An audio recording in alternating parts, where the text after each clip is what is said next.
వ్యవసాయ రంగంలో సౌరశక్తి వినియోగాన్ని ప్రోత్సహించడానికి కేంద్ర ప్రభుత్వం ప్రారంభించిన పథకం పీఎం కుసుమం పథకం. దీని ముఖ్య ఉద్దేశం రైతులు తమ పొలాల్లో సౌర నీటి పంపులు ఏర్పాటు చేసుకోవడం, సౌర విద్యుత్ ప్లాంట్లు స్థాపించి తద్వారా ఆదాయాన్ని పెంచుకోవడం. ఇది రైతుల డీజిల్ వాడకాన్ని తగ్గించి పునరుత్పాదక ఇంధనాన్ని ప్రోత్సహిస్తోంది. ఈ పథకంలో కేంద్ర ప్రభుత్వం, రాష్ట్ర ప్రభుత్వం, రైతులు సంయుక్తంగా పెట్టుబడి పెడతారు. మరి పీఎం కుసుమం వల్ల రైతులకు కలిగే ప్రయోజనాలేంటి? ఈ పథకం కొత్త లక్ష్యం ఏంటి? రైతులు ఎలా అప్లై చేసుకోవాలి, రాయితీలు ఎలా పొందాలి వంటి వివరాలను ఇప్పుడు తెలుసుకుందాం. పాడి పంటలు కార్యక్రమంలో ఈ రోజు మన ప్రధాన అంశం ఇటీవలే ఆంధ్రప్రదేశ్కి శాంక్షన్ అయినటువంటి ప్రాజెక్ట్, దేశవ్యాప్తంగా రైతులకు ఉపయోగపడుతున్నటువంటి పీఎం కుసుమ్ అనేటువంటి పథకాన్ని గురించి మనం ప్రధానంగా డిస్కషన్ చేద్దాం. సో పీఎం కుసుమ్ పథకం వచ్చేటువంటి లబ్ధి ఏంటి? పీఎం కుసుమ్ ద్వారా సౌర విద్యుత్తును వ్యవసాయ రంగానికి ఏ విధంగా మళ్లించాలి, వీటి మధ్య ఉన్నటువంటి సారభ్యతతో రైతులు లాభసాటిగా ఎలా మారుతారు అనేటువంటి అంశాలను డిస్కషన్ చేసే ముందు ఆంధ్రప్రదేశ్లో పీఎం కుసుమ్ పథకం కింద రీసెంట్గా శాంక్షన్ అయినటువంటి ఒక పథకాన్ని మనం ప్రధానంగా ప్రస్తావించాలి. ఈ నేపథ్యంలో ఆంధ్రప్రదేశ్లో దాదాపు ఒక 17 మెగావాట్లకు సంబంధించినటువంటి విద్యుత్ ఉత్పత్తి చేయడం కోసం పీఎం కుసుమ్ అనేటువంటి పథకంతో మన బాపట్ల జిల్లాలో కూడా పూర్తి స్థాయిలో దీనికి సంబంధించి కూడా తీసుకోవడం జరిగింది. ఈ రోజులో ప్రకాశం జిల్లాలో ఉన్నటువంటి అద్దంకి నియోజకవర్గంలో దాదాపు 7 గ్రామాలకు సంబంధించి మనం చూసుకున్నట్లయితే పీఎం కుసుమ్ కింద 17 మెగావాట్ల విద్యుత్ ఉత్పత్తిని కొనుగోలు చేయాలని కూడా ప్రభుత్వం లక్ష్యం చేయడం జరిగింది. అంటే రైతులకు సంబంధించినటువంటి వ్యవసాయ భూమిలో సౌర విద్యుత్ ఫలకాలను ఏర్పాటు చేయడం ద్వారా 17 మెగావాట్ల విద్యుత్ను ఉత్పత్తి చేస్తూ ఈ పథకానికి అనుసంధానం చేసి మరోవైపు రైతుల దగ్గర నుంచి విద్యుత్ను కొనుగోలు చేసేలాగా విద్యుత్ శాఖ మాత్రం పూర్తి స్థాయిలో లీజుకు తీసుకున్నటువంటి పరిస్థితి కనబడుతుంది. దాదాపు ఒక ఎకరం పొలం వచ్చేసి 35,000 ఎకరాలు, దాదాపు అంటే 35,000 రూపాయలు కౌలు ఇవ్వడం జరుగుతుంది. ప్రతి 2 ఇయర్స్కి సంబంధించి ఒక్కసారి దీన్ని రెన్యువల్ చేసుకోవడం జరుగుతుంది. అంటే 5% వరకు వారి యొక్క కౌలుని పెంచే వెసులుబాటును కూడా ప్రభుత్వం కల్పించింది. దీని ద్వారా ఉన్నటువంటి గ్రామాలను ఒకసారి మనం పరిశీలిస్తే అద్దంకి నియోజకవర్గంలో ఉన్నటువంటి శంకవరపాడు, వి కొప్పెరపాడు, కొమ్మినేనివారిపాలెం, వెలమావారిపాలెం, కుంకపాడు, సాధునగర్, కొమ్మాలపాడు, ఈ మొత్తం ఉన్నటువంటి 7 గ్రామాలకు సంబంధించినటువంటి రైతుల దగ్గర నుంచి దాదాపు 83.5 ఎకరాల భూమిని ప్రభుత్వం తీసుకోవడం జరుగుతుంది. 83.5 ఎకరాలను తీసుకోవడంతో పాటుగా ప్రభుత్వం వీటికి సంబంధించి కౌలును చెల్లించడం జరుగుతుంది. ప్రతి 2 ఇయర్స్కి ఒకసారి కూడా కౌలుని దాదాపు ఒక 5% వరకు పొడిగించే అంశాన్ని కూడా ప్రభుత్వం ఆలోచన చేయడం జరిగింది. ఈ మొత్తం వల్ల ఉపయోగం ఏంటి? ఇది ప్రధానమైనటువంటి అంశం. ఎందుకంటే ప్రభుత్వం ఇంత ఖర్చు చేయాల్సినటువంటి ఆవశ్యకత ఎందుకు వచ్చింది? ప్రధానమంత్రి కుసుమ్ పథకంకి అంత ఉపయోగపడే విధంగా రైతులు ఏ విధంగా మలుచుకోబోతున్నారు? రైతులు వ్యవసాయం చేస్తారు, రైతులు వ్యవసాయ భూమిని ఉపయోగించుకుంటారు, ఆ వ్యవసాయ భూమిని వినియోగించుకోవడం ద్వారా రైతులు లాభసాటి పొందుతూ ఉంటారు. కానీ ఈ రోజుల్లో ప్రభుత్వాలన్నీ కూడా థర్మల్ విద్యుత్ పవర్స్ చూసాం, బొగ్గు నుంచి ఉత్పత్తి అయ్యేటువంటి విద్యుత్, ఇలాంటి అంశాలన్నీ కూడా చూస్తున్నప్పుడు వాతావరణంలో కాలుష్యం విపరీతంగా పెరిగిపోయేటువంటి అవకాశం ఉంటుంది, భూ ఉష్ణోగ్రతలు విపరీతంగా పెరిగిపోయేటువంటి అవకాశం ఉంటుంది, గ్లోబల్ వార్మింగ్ విపరీతంగా పెరిగిపోయేటువంటి అవకాశం ఉంటుంది. కాబట్టి వీటన్నిటికీ చెక్ పెట్టాలి అంటే సహజ సిద్ధమైనటువంటి విద్యుత్తును ఉత్పత్తి చేయాలి. సహజ సిద్ధమైనటువంటి విద్యుత్ ఉత్పత్తి చేసేటువంటి దానిలో భాగంగా ఈ ప్రధానమైనటువంటి ఈ పథకం పీఎం కుసుమ్ అనేటువంటి పథకం చాలా ఉపయోగకరంగా ఉంటుంది. అంటే నీటి ద్వారా విద్యుత్తును ఉత్పత్తి చేయడం, అదేవిధంగా సౌర శక్తి ద్వారా విద్యుత్తును ఉత్పత్తి చేయడం, సముద్ర జలాల ద్వారా ఉన్నటువంటి అలల తాకిడితో విద్యుత్తును ఉత్పత్తి చేయడం, ఇవన్నీ కూడా పునరుత్పాదకమైనటువంటి విద్యుత్ వనరులు అంటాం మనం. అంటే ఒక్కసారి వినియోగించుకున్న తర్వాత మళ్ళీ విద్యుత్ ఉత్పత్తి అవుతుంది. ఒకసారి మీరు బొగ్గు నుంచి విద్యుత్ ఉత్పత్తి చేయండి, మళ్ళీ బొగ్గు ద్వారా ఉత్పత్తి చేయాలంటే మళ్ళీ కొత్త బొగ్గు కావాలి. వాడినటువంటి బొగ్గు ఎక్కడ యూజ్ అయ్యేటువంటి అవకాశం ఉండదు. అదే వాటర్ ద్వారా ఉత్పత్తి అంటే తిరిగి అదే వాటర్ని మనం రీసైక్లింగ్ ద్వారా ఒక చోట జరిగినటువంటి ఏదైతే జల విద్యుత్ ఉత్పత్తో మరో చోట కూడా అలాగే చేసేటువంటి అవకాశం ఉంటుంది. ఇక సౌర విద్యుత్, సూర్యుడి నుంచి వచ్చేటువంటి కాంతి ప్రభావంతో డైరెక్ట్గా అంటే సోలార్కి సంబంధించినటువంటి వాటి మీద మనం విద్యుత్ని ఉత్పత్తి చేసేటువంటి వెసులుబాటు కూడా ఉంటుంది. సో ఓవరాల్గా ఇంత ఇష్యూ ఎందుకు చెప్పాల్సి వస్తుంది అంటే అత్యంత అతి తక్కువ ఖర్చుతో విద్యుత్ ఉత్పత్తి కొనసాగుతుంది, విద్యుత్ ఉత్పత్తి జరుగుతుంది. దీనిని రైతులకి అందించడం ఎలా? ఇప్పుడు నేను చెప్పినటువంటి కొమ్మాలపాడు కానివ్వండి, ఈ సంబంధించిన మొత్తం 7 విలేజెస్లో ఒక 17 మెగావాట్ల విద్యుత్ ఉత్పత్తి అనేది సోలార్ ద్వారా చేయడం ద్వారా, ఆ రైతుల దగ్గర నుంచి భూమి లీజ్ తీసుకోవడం ద్వారా, వాటి ద్వారా పూర్తి స్థాయిలో వాటికి కౌలు చెల్లించడం ద్వారా, సో ఇంత విద్యుత్ ఉత్పత్తిని తీసుకున్న తర్వాత, అంటే విద్యుత్ను ఉత్పత్తి చేసుకున్న తర్వాత రైతుల దగ్గర నుంచి కొనుగోలు చేసేటువంటి ప్రాసెస్ని విద్యుత్ శాఖ కీలకంగా పరిశీలిస్తుంది. అంటే ఒక రైతు తన పొలంలో సౌరశక్తి ద్వారా విద్యుత్ను ఉత్పత్తి చేసి విద్యుత్ అధికారులకు కూడా అందించవచ్చు.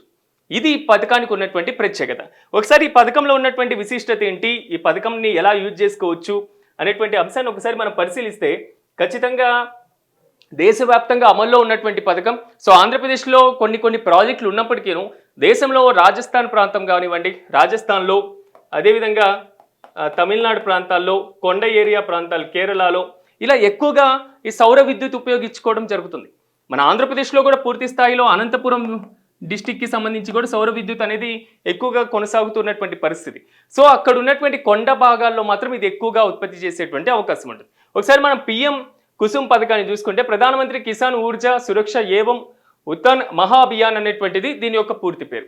సో ఈ పిఎం కుసుమ్ అనేటువంటి పథకం ద్వారా దాదాపు మనం వ్యవసాయ రంగంలో గనక వీటిని అన్వయించుకున్నట్లయితే రైతులు వారికి అవసరమైనటువంటి విద్యుత్ను ఉత్పత్తి చేసుకోవచ్చు. మరోవైపు విద్యుత్ శాఖకి ఎదురు ఇంకా విద్యుత్ను అమ్మొచ్చు. అంటే రైతులు బోత్ సైడ్స్ లాభపడేటువంటి అవకాశం ఉంటుంది. ఈ పథకాన్ని కనుక మీరు ఇంప్లిమెంట్ చేసుకున్నట్లయితే ఒకవేళ దీంట్లో దాదాపు ఒక 30 నుంచి 50% వరకు కేంద్ర ప్రభుత్వం సబ్సిడీ ఇవ్వడం జరుగుతుంది. కేంద్ర ప్రభుత్వం ఒక 30 నుంచి 50% సబ్సిడీ ఇస్తుంది అంటే దీనికి ఖచ్చితంగా ఇది ఉపయోగకరంగా ఉండేటువంటి పథకం. మరీ ముఖ్యంగా ఒకసారి మనం గమనించుకున్నట్లయితే ఎక్కడెక్కడ ఈ పథకాన్ని మనం ఇంప్లిమెంట్ చేసుకునేందుకు అవకాశం ఉంటుంది అంటే ప్రధానంగా బంజరు భూమి లేదా బంజరు భూమిస్లో ఉన్నటువంటి ఏదైతే ఉన్న దాంట్లో 2 మెగావాట్ల వరకు గ్రిడ్ కనెక్ట్ చేయబడేటువంటి సౌర విద్యుత్ ప్లాంట్ను కూడా ఏర్పాటు చేసుకోవచ్చు అనేది మాత్రం ఇక్కడ చాలా స్పష్టంగా చెప్పినటువంటి పరిస్థితి. సో ఈ గ్రిడ్ అనుసంధాన సౌర విద్యుత్ ప్లాంట్లలో ఉన్నటువంటి అంశాలను ఒక్కసారి మనం పరిశీలిస్తే ఇక్కడ ప్రధానంగా హైలైట్ మనకు అవుతున్నటువంటి ఇష్యూస్ పార్ట్ ఏలో చూసుకుంటే రైతుల ఆదాయం పెంచడం కోసం ఈ పథకాన్ని ప్రవేశపెట్టడం జరిగింది అనేది మాత్రం ఇక్కడ ప్రధానంగా ఉన్నటువంటి లక్ష్యం. అయితే దీంట్లో ఎవరెవరికి అర్హత ఉంటుంది, ఎవరెవరికి ఈ పథకం వర్తించేటువంటి ఛాన్సెస్ ఉన్నాయి అనేది మొత్తం గైడ్లైన్స్ ఇక్కడ చాలా క్లియర్గా ఇవ్వడం జరిగింది. రాష్ట్రాల వారీగా, రాష్ట్రాల్లో అమలు చేస్తున్నటువంటి సంస్థల వారీగా కూడా ఈ పథకానికి పూర్తి స్థాయిలో క్లియరెన్స్గా ఉండడం జరిగింది. అంటే దాదాపు 500 kV నుంచి 2 MV వరకు కూడా విద్యుత్ను మెగావాట్స్ వరకు విద్యుత్ ఉత్పత్తి సామర్థ్యం కలిగింది పార్ట్ ఏలో ఇక్కడ చూపించడం జరిగింది. దీంట్లో భాగంగా మౌంటైన్ గ్రిడ్ కనెక్టింగ్ అంటే ఎక్కడైతే పర్వత ప్రాంతాలు ఉంటాయో ఆ ప్రాంతాల్లో విద్యుత్ ఏదైతే సౌర ఫలకాలను ఏర్పాటు చేస్తే వాటిలో మరింత విద్యుత్ ఉత్పత్తి జరిగేటువంటి అవకాశం ఉంటుంది. ఇందులో భాగంగా దాదాపు లక్ష్యం ఏంటంటే 10,000 వరకు మెగావాట్ల విద్యుత్ ఉత్పత్తిని కొనసాగించాలి అనేది మాత్రం ఈ పథకంలో పెట్టుకున్నటువంటి లక్ష్యం. ఈ లక్ష్య సాధన కోసం దేశంలో వివిధ ప్రాంతాల్లో రైతులతో అనుసంధానం అవ్వడం, వారి ల్యాండ్ తీసుకోవడం, వారి ల్యాండ్ లీజుకి తీసుకోవడం, వారికి ప్రతి సంవత్సరం కౌలు చెల్లించడం, ప్రతి 1 సంవత్సరం 2 సంవత్సరాలకు ఒకసారి కౌలును పెంచడం, ఆ రైతులకి దగ్గర నుంచి విద్యుత్ను కొనుగోలు చేయడం, ఏదైతే దీని ప్రకారం ఈ ప్రాసెస్లో ఉత్పత్తి అయినటువంటి విద్యుత్. సో దీని ప్రకారం ఎవరెవరు అర్హత కలిగినటువంటి వారు, మొత్తం మీద ఈ రైతులకు సంబంధించినటువంటి పథకం కాబట్టి వ్యక్తిగతంగా రైతులు కూడా ఇంప్లిమెంట్ చేసుకునేందుకు అవకాశం ఉంటుంది. నాకు ఒక పొలం ఉంటే నేను తీసుకొని వెళ్ళి పూర్తి స్థాయిలో అప్లికేషన్ పెట్టేసి నాకు ఇంతవరకు ఇంత అనేసి మొత్తం A to Z మాట్లాడేసి దరఖాస్తు చేసుకొని గవర్నమెంట్ నుంచి అప్రూవల్ తీసుకొని వచ్చేటువంటి సబ్సిడీని కూడా ఇంప్లిమెంట్ చేసుకునేందుకు ఛాన్సెస్ ఉంటాయి. ఇవి కాకుండా ఒక రైతుల సమూహం కూడా చేసుకోవచ్చు.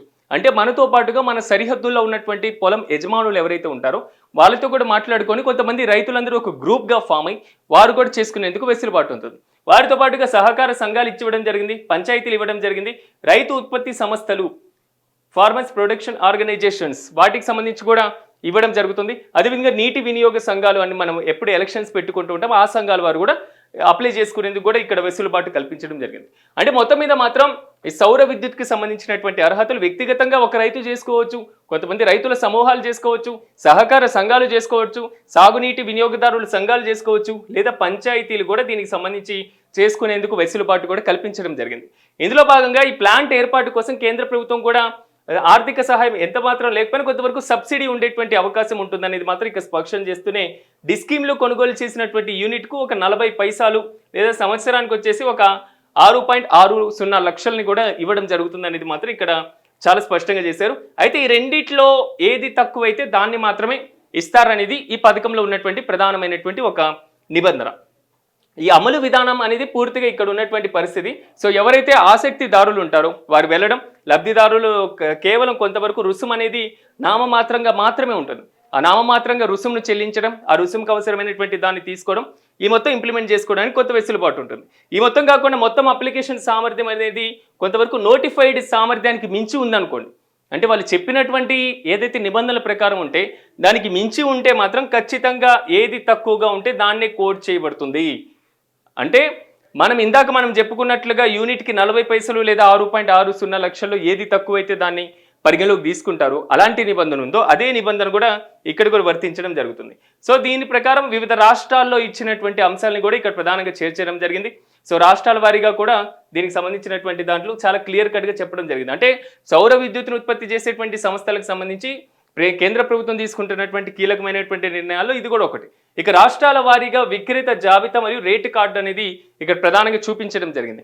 దీని ప్రకారం వివిధ రాష్ట్రాల్లో జరుగుతున్నటువంటి ఉత్పత్తి దానికి సంబంధించి విక్రేతల జాబితాని కూడా ఉండడం జరుగుతుంది. ఇన్ కేసు మీరు ఇంప్లిమెంటేషన్ అయిపోయిన తర్వాత దరఖాస్తు చేసుకున్న తర్వాత విద్యుత్ ఉత్పత్తి కొనసాగుతున్నటువంటి టైంలో కనుక మీ విక్రేతలకు సంబంధించినటువంటి ఇష్యూని కూడా ఇక్కడ ఆంధ్రప్రదేశ్ రాష్ట్రాన్ని సెలెక్ట్ చేసుకోవడం, అదేవిధంగా పంపు కెపాసిటీ, పంపు రకం, పంపు సబ్ రకం అనేటువంటి అంశాలు ఉంటాయి.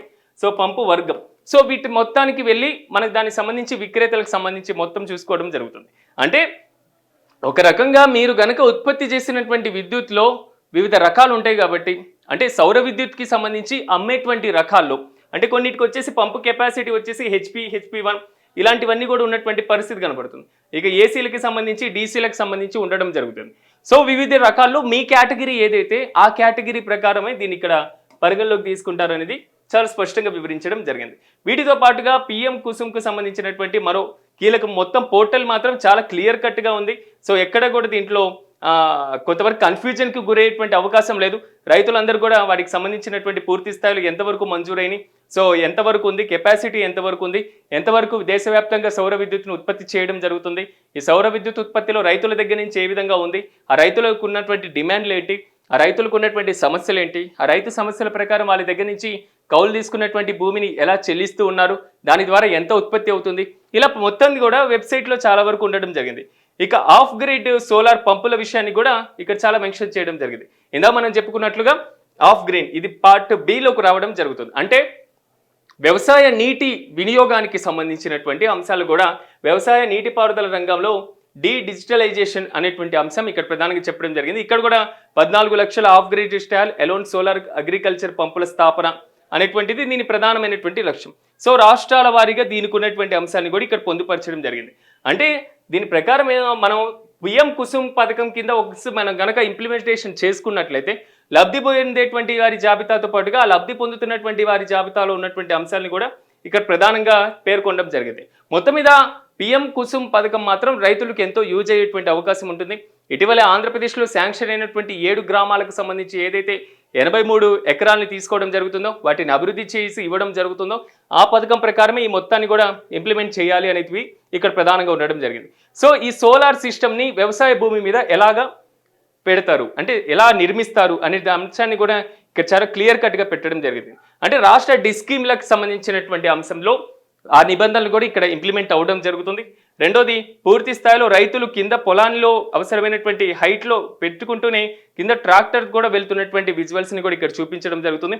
ఒకవైపు సాగు పద్ధతులు మొత్తం వ్యవసాయ భూమి మొత్తాన్ని కూడా సోలార్ ప్లాంట్ కింద పెట్టాల్సినటువంటి అవసరం లేకుండా కొంత ఏరియాస్ని కూడా వదులుకునేటువంటి అవకాశం ఉంటుంది, అంటే వారికి సాగుకు అవసరమైనటువంటిది.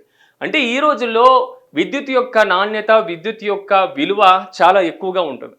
ఒకప్పుడు ప్రభుత్వాలు విద్యుత్ని రైతులకు ఉచితంగా ఇస్తే కళ్ళగద్దుకొని రైతులు తీసుకునేటువంటి పరిస్థితి. ఒకప్పుడు ప్రభుత్వాలు రైతుల్ని కనుకరించి 24 గంటలు ఉచిత విద్యుత్ అంటే ఆ ప్రభుత్వాలకి ఓట్లు ఇస్తున్నటువంటి సిచ్యువేషన్. కానీ ఈ రోజుల్లో రైతులే సౌర విద్యుత్తును ఉత్పత్తి చేసి ప్రభుత్వాలకి ఎదురు అమ్ముతున్నారంటే మన టెక్నాలజీ ఎంత ముందుకు వెళ్తుంది. మరి ముఖ్యంగా తక్కువ ఖర్చుతో ఎక్కువగా విద్యుత్ ఉత్పత్తి కొనసాగుతున్నటువంటి ఇలాంటి అంశాల మీద రైతులు కూడా ప్రత్యేకంగా దృష్టి సారించాలి. కాబట్టి పిఎం కుసుమ్ పథకాన్ని గురించి ప్రభుత్వాలు ఎక్కడికప్పుడు అవగాహన కల్పిస్తూ ఉన్నాయి. కాబట్టి రైతులకు ఉపయోగపడేటువంటి ఈ అంశాన్ని ఒక్కసారి మాత్రం రైతులందరూ ఆలోచించాలి. పిఎం కుసుమ్ పథకం ద్వారా లబ్ధి పొందుతున్నటువంటి గ్రామాల్లో ఉన్నటువంటి అంశాలను, క్షేత్రస్థాయి అంశాలను ఒకసారి పరిశీలిస్తే అక్కడ వచ్చేటువంటి ఫలితాలు చాలా ఎక్కువగా ఉంటాయి. కాబట్టి మీ గ్రామంలో కూడా అలాంటి అవకాశాలకి పాసిబిలిటీ ఉంటే మాత్రం మీరు ఖచ్చితంగా ఇంప్లిమెంట్ చేసుకోండి, వెళ్ళి దరఖాస్తు చేసుకోండి. పిఎం కుసుమ్ పథకం ద్వారా వచ్చేటువంటి లబ్ధిని మీరు పొందండి, మీరు రాణించండి. రైతు బాగుంటేనే దేశం బాగుంటుంది. అలాంటి సమయంలో రైతులు ఆర్థికంగా ప్రయోజనకరంగా ఉన్నప్పుడు మాత్రమే వారు పెట్టేటువంటి పెట్టుబడిలోను, వారి పొందేటువంటి లాభంలోను రెండిటికి మధ్య కొంచెం సత్ఫలితాలు ఇచ్చేటువంటి అవకాశాలు ఉంటాయి. ఇది ఇవాల్టి పాడి పంటల కార్యక్రమం. మరిన్ని ఆసక్తికరమైన కథనాలతో మళ్ళీ కలుద్దాం. అంతవరకు చూస్తూనే ఉండండి మెగా 9 టీవీ.